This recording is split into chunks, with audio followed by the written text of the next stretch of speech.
Thank you thank you thank you. हम तो उनकी तिरछी निगाहों पे मर मिटे थे, हम तो उनकी तिरछी निगाहों पे मर मिटे थे, हमें क्या मालूम वो तिरछा ही देखते हैं। भाभी जी में आपने मुझे अजीबो गरीब तरीके से तंत्रमन से इलाज करते देखा होगा। अच्छा, मेरी जब उस विभूतिये से लड़ाई होती तो मैं बोल देता हूं कि देखो, सबसे पंगा लेना लेकिन डॉक्टर से कभी मत पंगा लेना, और दो लोगों को कभी नाराज नहीं करना चाहिए। सबसे पहले डॉक्टर और दूसरे भगवान। आप सोच रहे होंगे कि पहले डॉक्टर और दूसरा भगवान, तो क्यों भाई, अगर भगवान को आप नाराज करेंगे, रुष्ट करेंगे, तो भगवान क्या करेंगे? आपको बीमार कर देंगे, आप अस्वस्थ हो जाओगे और सीधा आपको डॉक्टर के पास जाना पड़ेगा। लेकिन अगर कहीं भूले से आपने डॉक्टर को नाराज कर दिया तो वो सीधा आपको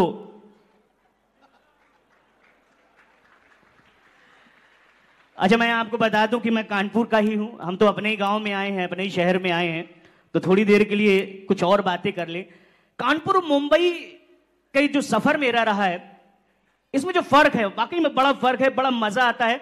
और आप जिस शहर में रहते हैं उस शहर के एरिए, उनके नामों से पता चल जाता है कि शहर का स्टैंडर्ड क्या है।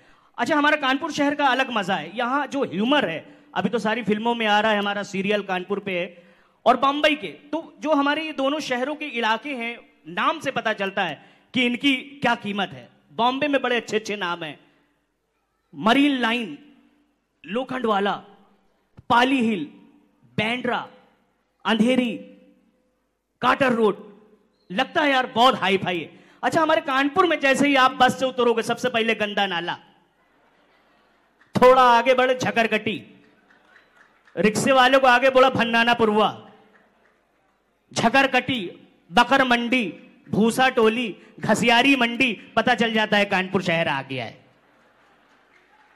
कभी कभी हमें कानपुर में फोन आता है और कुछ पार्सल भेजना है, किसी को एड्रेस बताना है। एक दिन मैं शूट कर रहा था, अचानक किसी का फोन आया कि मेरे घर तक कुछ सामान पहुंचाना था। मैं फोन पे बता रहा था, उसे एड्रेस बता रहा था। हाँ, कहां पहुंचे, कहां उतरे हो? गंदा नाला? नहीं, गंदे नाले के अंदर ना उतरो, हाँ झकरकट्टी उतरो, झकरकट्टी, हाँ बस झकरकट्टी से भन्नाना पुरवा होते हुए, है ना, घंटा घर पहुंचो, घंटा घर, हाँ ऊपर बोर्ड लिखा होगा, रूपानी हवाई चप्पल आपका स्वागत करती है। हाँ, फिर शिवाला मार्केट से घुसोगे, सुलभ शौचालय आएगा, वहीं कूड़ा खाना है, पटकापुर नाला, हाँ वहीं पे किसी से बोल लो हम रहते हैं।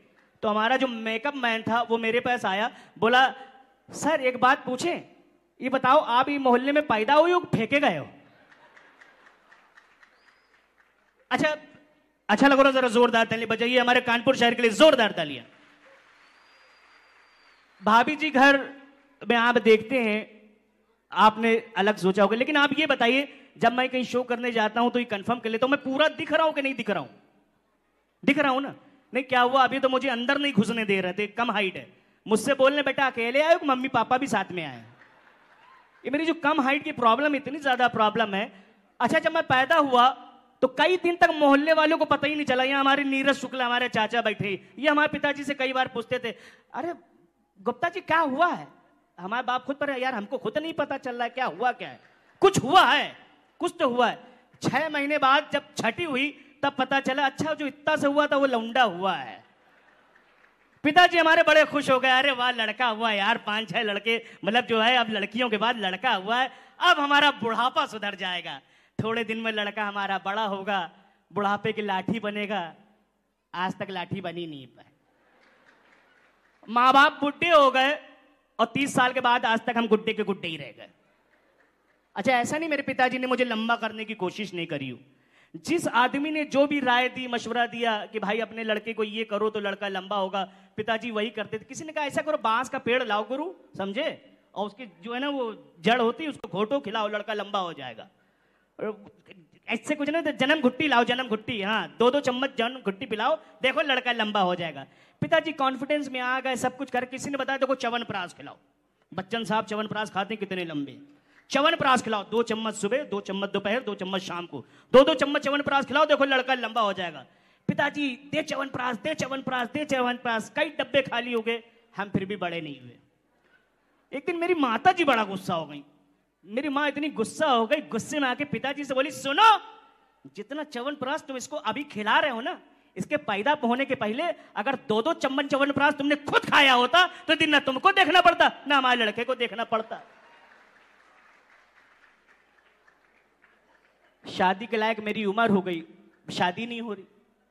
ऐसा नहीं कि लड़की वाले नहीं आते थे, लड़की वाले आते थे, बैठते थे, खाते थे, चले जाते थे, आते थे, बैठते थे, खाते थे, चले जाते थे। और जैसे ही गलती से किसी लड़की के बाप की नजर मेरे ऊपर पड़ी, मुझे बुलाते थे, बेटा यहाँ आओ, 10 रुपए लो, जो चॉकलेट खा के आओ। मेरी शादी में इतनी प्रॉब्लम है, सही बताऊं, बड़ी मुश्किल से मेरी शादी हुई। मैं घोड़ी पे बैठकर मैं पहुंचा अपनी ससुराल।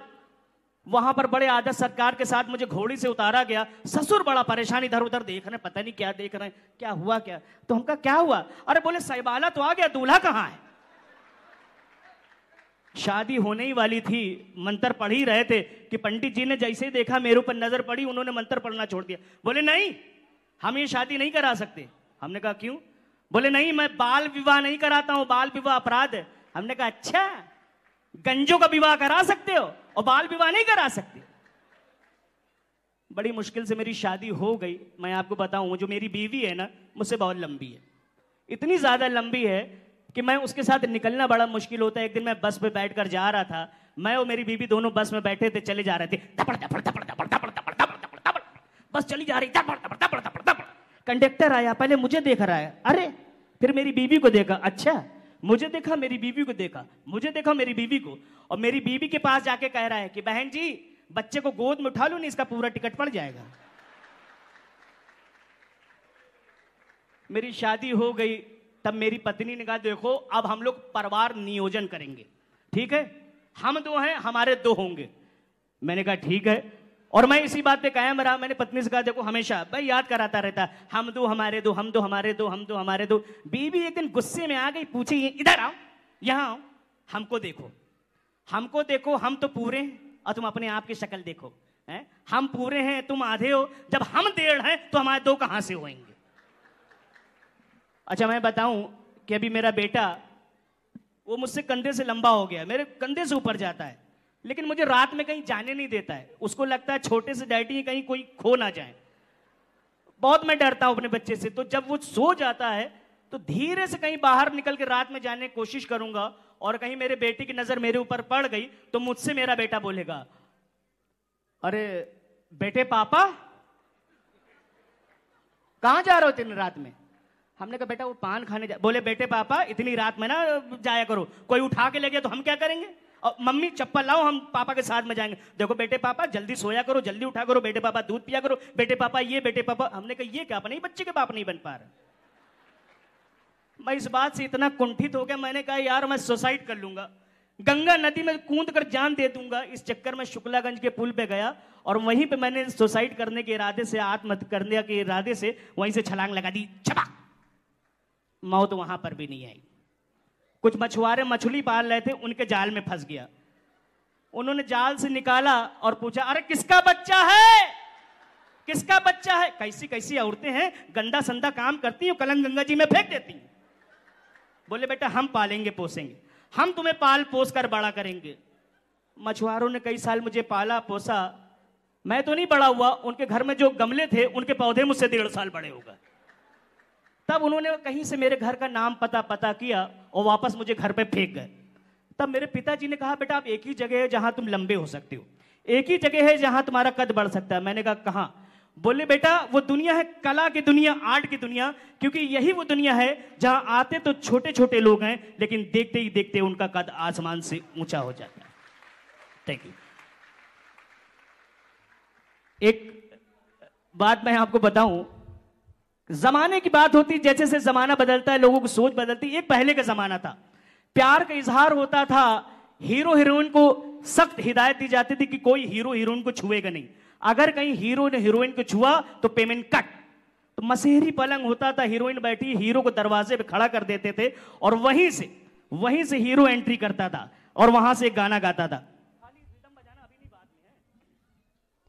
मेरे दिल में है शोले आओ ना, आओ आओ ना, मेरे दिल में है शोले, आओ ना, आओ ना।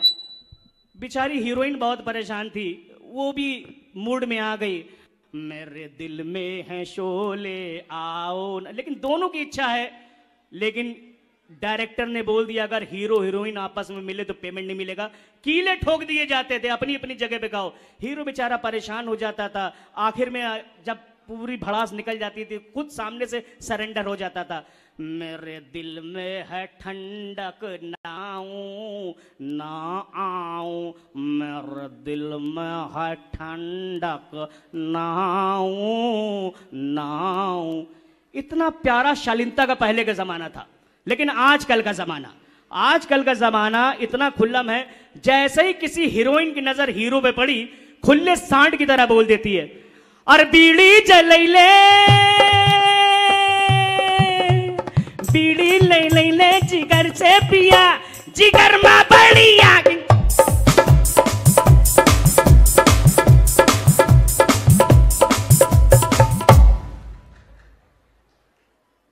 इतनी जिगर में आग, इतनी आग है। इन आग को लेकर चल कैसे लेती हैं? इतनी आग को लेकर, सीने में भरी हुई आग, और चल रही हैं।